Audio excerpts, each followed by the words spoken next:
to manage that on like level ground. Anyway, I was just very curious. And with the clearance of a minivan, anyway, it was disturbing. And then as I was driving to campus, I had a guy who was in Utah driver mode. So he was like right up to my bumper and like texting or playing whatever the kids play on their cell phones these days. Somebody tell me what Pokemon Go, right? He was Pokemon Go. Anyway. Final Fantasy.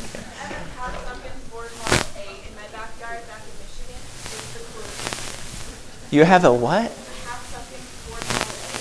Uh-huh. And it's just in your yard. Decorative. When you say something, do you mean in the ground?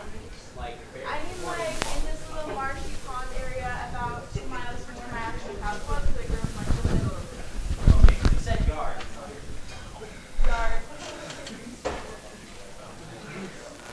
Whoa, darkness. All right. Party. Okay. So we're going to go over the midterm a little bit first today, and then we're going to do some other stuff. I'm going to tell you about one of your assignments. This one is open to all 3 guilds, so that should make it easy. I know I'm going to have to, let's widen this quite a bit.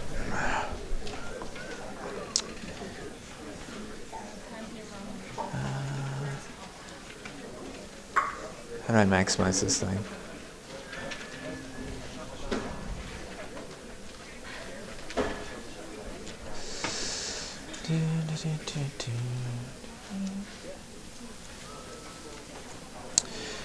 Okay.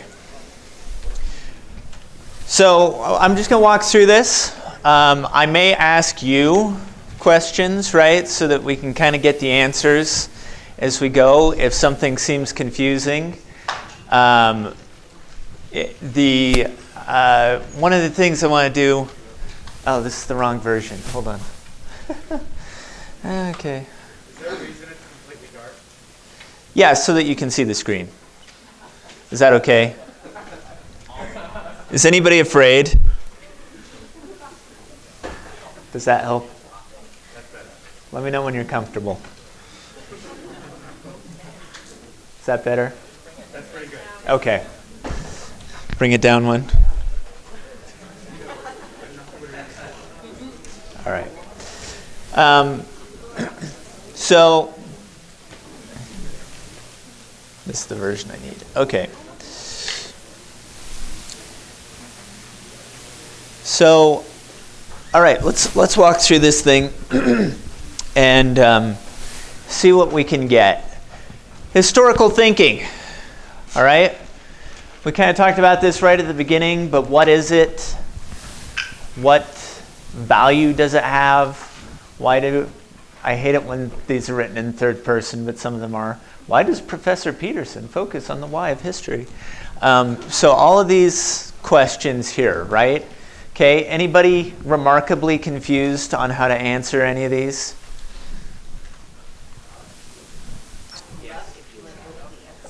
All right, somebody want to try and answer them? Go. Historical thinking is trying to understand history out of the context of present day and within the context of when events actually happened.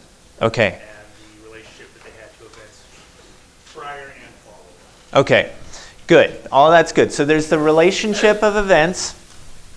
And then the aspect that I add to it is this sort of the piece of systems thinking, where we try to understand how things interrelate, right? So when I talk about historical thinking, I'm talking about the investigative process, right? I'm talking about sort of taking the evidence that we have and saying, what does this equal? If I've got A and B and C and I add them together, what does it equal in terms of what we can sort of infer about history? And then on this question of why do I focus on the why of history, I think that that is really critical, because if all we did in here was memorize dates and people and facts, that might make you a decent candidate for like Jeopardy, but it doesn't really help you as a human being, right? So like what I want is for you guys to understand that by learning to think in this way, this is the critical thinking skill that I mentioned the very first day of class. There's this idea that learning to think critically is actually a very valuable skill for everything in life, right? If you can think critically, then you will be able to be a leader in any field, in any organization. You'll be a valuable employee in any field, in any organization, and you'll just generally be a really smart and impressive human being. So that's kind of the why we focus on it. And also because I think that facts and dates alone are dead, right? Like they have little meaning to us. Like we could go and we could talk about some interesting facts, and I hit upon them every once in a while, the ones that I find interesting, right? Like if we were to talk about the Battle of Shiloh in more detail than we had, I might have talked about how Nathan Bedford Forrest, who was with the Confederacy, towards the end of the battle, he charges in, and he gets completely surrounded by Union forces, and they're close enough to him that several of them are able to stab them with their bayonets, and one of them stabs him and shoots him, and he manages to get turned around. He grabs a Union soldier, throws it on the back of his horse, and holds on to him and uses him as a shield so that the bullets will hit that guy instead of him as he escapes, right? Now that's interesting, right? And again, good Jeopardy stuff. But it doesn't really tell us why we fought a civil war, right? Or why, any of those big questions that we're looking at. So we're focusing on big questions. How did people come to North America thousands of years ago? Why are there so many theories? What evidence do we have? The last of those questions sort of answers the second. We have a lot of interesting evidence, and some of it's kind of contradictory, and it's hard to understand. We also have people who just like crazy theories. So those are all factors. But we have evidence for the Bering Strait theory, where they come across the Bering Strait. We have evidence for coming and sailing down the coasts, right, in order to explain how rapidly people moved from north to south. And those are the main ones. We have some evidence maybe that people came from areas of the Pacific. But those are the main theories. The less likely theories are some of the ones where they, instead of coming across the Bering Strait from Asia to the Americas, they came across on ice flows from Europe to America. That's pretty out there. But anyway, there are different theories, and part of the reason why is, again, we have different and potentially competing pieces of evidence, and it takes us, again, as historians, as we're looking at this evidence and trying to understand what it is and why it matters, to sort of piece it together and go, okay, what is most likely, or what is the best explanation? What were the people of North America like prior to 1492? I did like a whole class on this, so I'm not going to summarize it too much, but I would go back to that particular class where the quick summary of it is I emphasized the fact that contrary to sort of popular culture and a lot of other things, they were a very diverse group. They had a lot of different beliefs, very advanced cultures among them, some advanced technologies.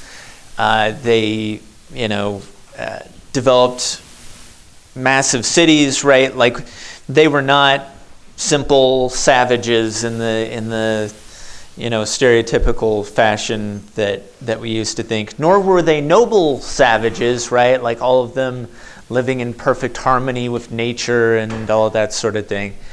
That's there, right? But the biggest mistake is to try and talk about American Indians as if they are one group, right? And the key is to recognize the fact that it's a very diverse group with lots of different languages, competing interests, and so forth. Okay, why did Europeans colonize America and not the other way around? How did the Europeans conquer the people of North and South America so quickly? So these questions are both related to the next set, which is how does European history before American colonization affect American history or help explain American history? Why do we bother learning about European history in American history class? Rome, Islamic conflict, Silk Road, maps, spread of ideas, etc. So I'll just give you the brief version of all of those pieces is to say that Europeans decided to head this way for a variety of reasons, right? Some of them were cultural, some of them were economic, right? Like they wanted to continue their flow of trade with China, and so they were trying to find a better way to get there.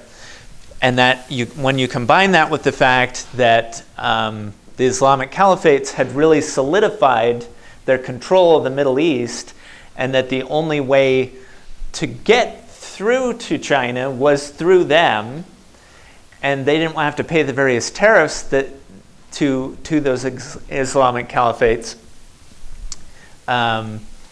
because they, again, kind of in context, especially in Iberia, had been fighting to remove the Moors for 700 years. There was a lot of animosity that had developed, right, between those groups. And so that solidifying of this Islamic bloc made it so that they were anxious to find another way to get to China. So they knew that the earth was round, right, contrary to opinion. Educated people of the time knew that the earth was round. They just maybe weren't very good at the calculations as to what its, diameter was, circumference. And anyway, so all those pieces come into play. And then the other thing to mention there is probably just the fact that that conflict that had occurred with Islam had really militarized in certain ways the Catholic Church, the Western Catholic Church, Christian Church, and had caused them to develop a sort of theological belief that recognized Christians as full human beings, right? People who had the potential for salvation. But those who did not have Christianity were, their lives were meaningless, right?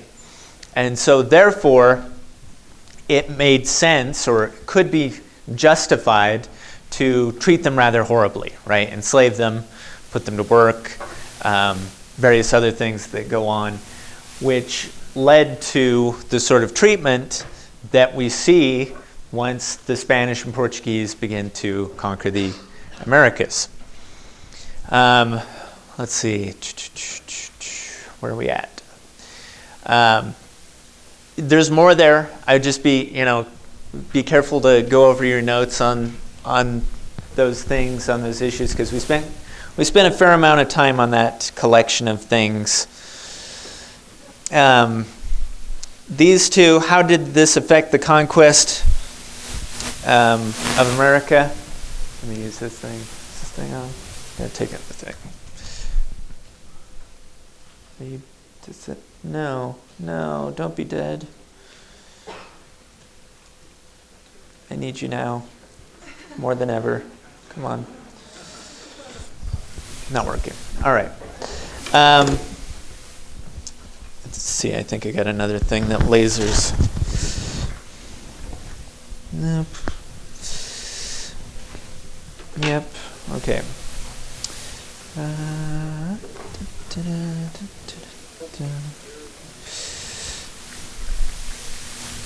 Good. Okay. All right. So in terms of how that affects the conquest of America, right? All those pieces sort of add in both to the the reasoning for going and heading west to try and find a new route, as well as the way in which American Indians were treated once Europeans arrived. How did Columbus impact European colonization?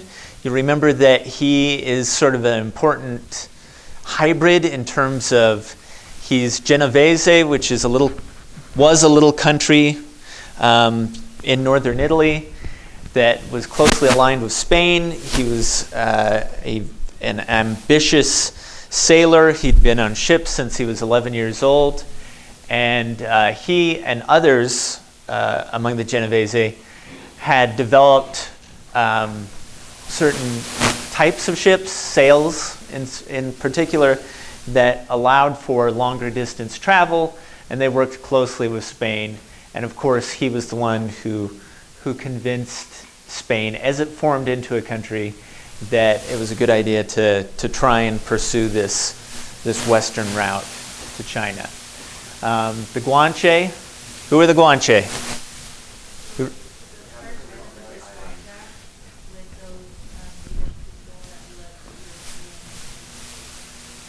Okay, so they're the native people in the Canary Islands, which was sort of the first experiment in terms of conquest and colonization, both by Portugal and Spain. Why are they important? Yeah. It informed how Columbus and his crew, as well as further Spanish crews, would interact with the Taino and the other native peoples in Hispaniola. Okay, great.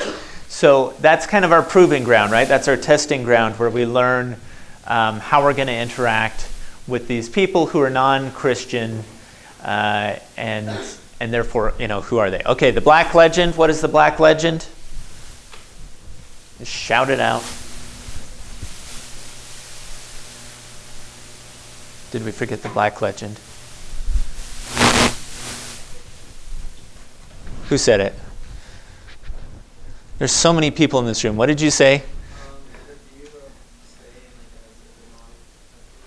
Yeah, I like that. Okay, yeah. So that the idea that Spain was particularly evil, right, in the way that they treated people, and this is a matter of debate. Some historians say yes, they were. They were far more vicious in terms of how they treated native peoples, and others say, well, to do that is to sort of give, in particular, the English sort of a free pass and go, hey, they weren't so bad, right? And so it's an issue that is debated, but what's important here is the idea that that idea existed. Okay. Why did the Algonquian people see the Europeans, French especially, as children? Why did they see them as like children? Yes. They couldn't make stuff. They had a lot of stuff made for them, so they could use guns and things, but they didn't make a lot of their own. Okay, so they didn't know how to like make a knife, right, or whatever. There's another part of it. Do you remember what that was? They didn't know how to hunt for their own. Yeah, there we go.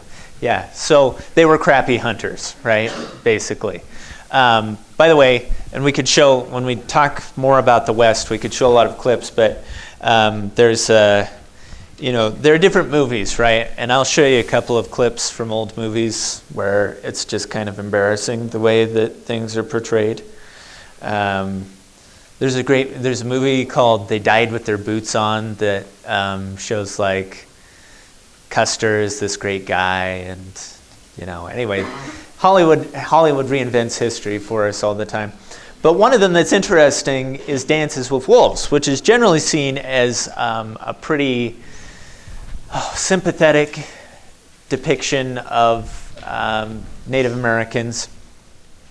But one of the funny things about that movie is towards the end, where Kevin Costner, who is this white guy who has decided to sort of integrate and be adopted into the Sioux, is teaching them how to fight. And that is a little ironic, right? As if the as if the Sioux didn't know how to fight. Okay, so yeah, when we talk about, and when you read accounts, it's very interesting in terms of when it came to fighting, not in the form of large battles, but in sort of the regular kind of conflicts that occurred that were more like guerrilla warfare. What we saw were that many European accounts talk about how whoever they were fighting, whatever Native American tribe they were fighting, would seem to just melt out of the surroundings, right? Like they had no idea. They had been all around and they had no idea they were there. So they were far better at hiding, and general strategy and fighting and using nature to their advantage in that way, in most instances, again. Okay. French fur traders opened relationships with the Algonquin and Huron tribes in exchange for metal tools. How did this create problems? Yeah. They began to, the Algonquin and the Huron tribes started to overhunt the furs for things like the first and the animals, and it kind of took the balance out of their culture and out of them. Okay, so it does a cultural change in terms of their relationship with the environment, but there's a causal piece in between. There's like a thing that came before. Somebody said something right in here. They had more supplies of animals than the French had of guns. Okay, all right. You.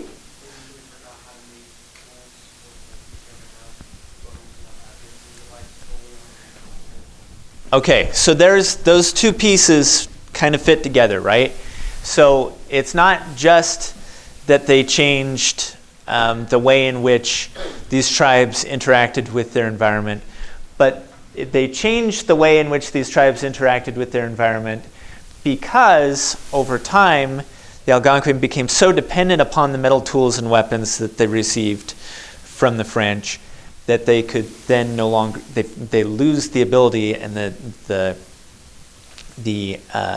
craft knowledge to be able to make their own tools. And so they become totally dependent, at which point they become so desperate for metal tools and weapons that they change their relationship with nature, crack open beaver dams and kill every animal inside and that sort of thing in order to get fur pelts. There actually another piece to this which is kind of tied into this next question, which is what made the Dutch unique with regard to colonization of the Americas. And that is that the Dutch are kind of a little further south trading with the Iroquois, right? And doing the same thing, except that the Dutch didn't have the same sort of rules that the French had in terms of trading firearms. So they were willing to trade guns with the Iroquois in exchange for furs, which armed the Iroquois, right, to a greater extent. And then the French had to sort of reciprocate. And all of this contributes to the increasing warfare between the Iroquois and the Algonquin. And those warfares lead increasingly to instability in the area, right? And what we called the warning wars, with this idea of like, for the Iroquois, if somebody dies, if somebody in my family dies, then I need to go and capture somebody from another tribe to basically replace them. And so that really complicates things. How were the French Jesuit priests different from the Spanish priests? What did they do differently? Yeah. The Spanish priests relied on essentially first enslaving the native people and then working to convert them and essentially getting them to believe that, but you'll be exalted in the next life, so don't worry about being enslaved in this life. You can't do anything about this.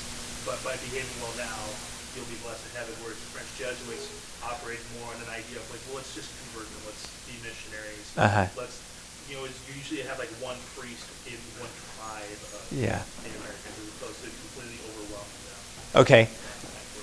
Good. Anything anybody has to add on that? Somebody remember any specifics? I almost saw a hand, but it was somebody just adjusting their hair, right? Okay. So I'll add a little bit more. The Spanish priests didn't necessarily enslave the natives that they interacted with in every instance, but what they did demand was sort of a total adoption of the culture, right?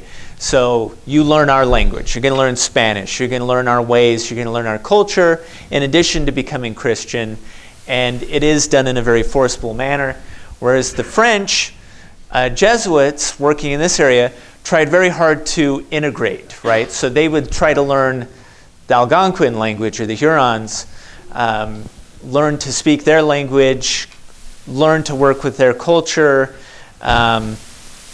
just generally try and operate in a way that was very respectful of the cultures that they were interacting with. So for them, the end was trying to save them through conversion, but it was more conversion by persuasion than by force, right? That's kind of the difference.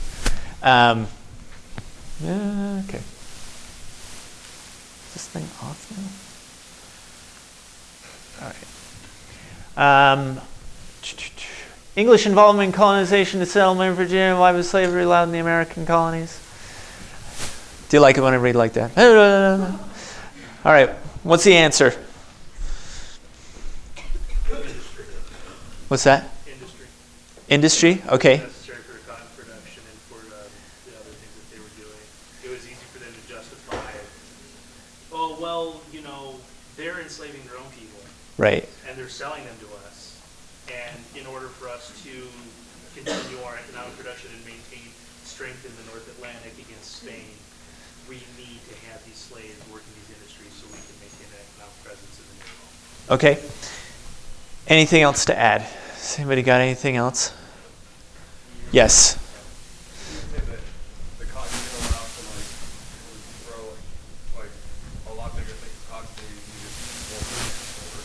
Yeah, so as the cotton gin comes into play, that really increases the dependence upon slavery because you can now work giant plantations, you can produce and process a lot more cotton, and when we combine that with the increased demand from Europe, right, that sort of cements all of that.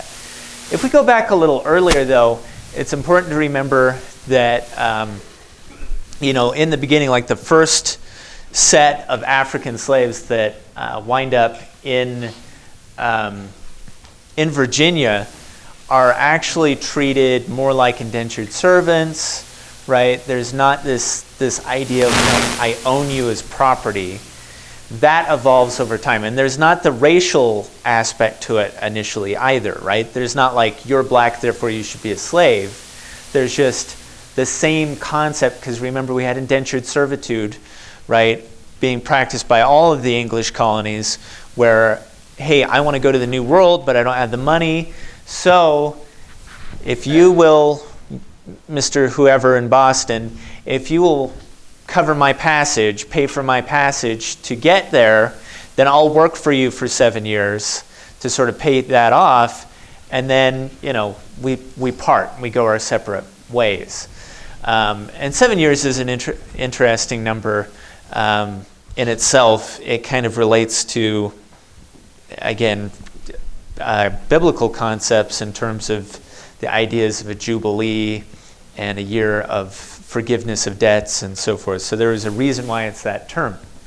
So there was a whole idea of a sort of very limited slavery, but as the South becomes more and more dependent upon slaves for its economic livelihood, then they become we see this increasing sort of development of the idea of Africans are meant to be slaves, right? And there are differences in race, and so we see those quotes from like Jefferson about how they're inferior, they lack the mental capacity, whatever, all those things that are used to justify slavery increasingly. And then by the time you get to Calhoun, remember the guy who looked like a vampire?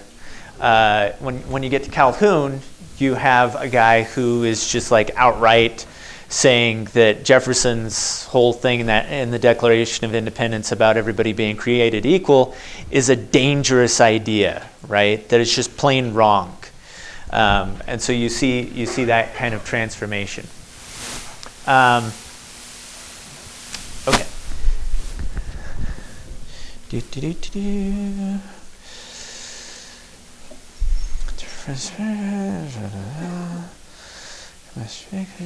No. Okay. All right. How are Plymouth Colony and Massachusetts Bay Colony different from Jamestown, Virginia? There are a few different ways. We've kind of talked about this in terms of there are economic differences, but there are those cultural differences, right? Remember, in terms of the Virginians who came and settled came from a certain part of England, and they came from a certain strata of society. So a lot of them were, if you're a noble, but you're like the fifth son and you're going to inherit absolutely nothing, then hey, you might as well go to America and kind of be a little king within your own little realm there. And thanks to sort of active recruitment of these groups, we develop a culture that involves sort of an aristocracy in Virginia, and then those who work for them, right? And they're all coming from a similar area in sort of southwest England, whereas in the Massachusetts colonies we have the Puritans and the Pilgrims. And they bring with them a deep commitment, clearly less to economic issues and more to religious freedom. And along with that, they bring certain ideas. So there's like the Protestant ethic, which is this idea of, not everybody is going to be saved. And so one way to sort of almost prove that you're going to be among the elect who are saved is if God is blessing you, right? So if it's obvious that God is blessing you, then you're probably one of the elect.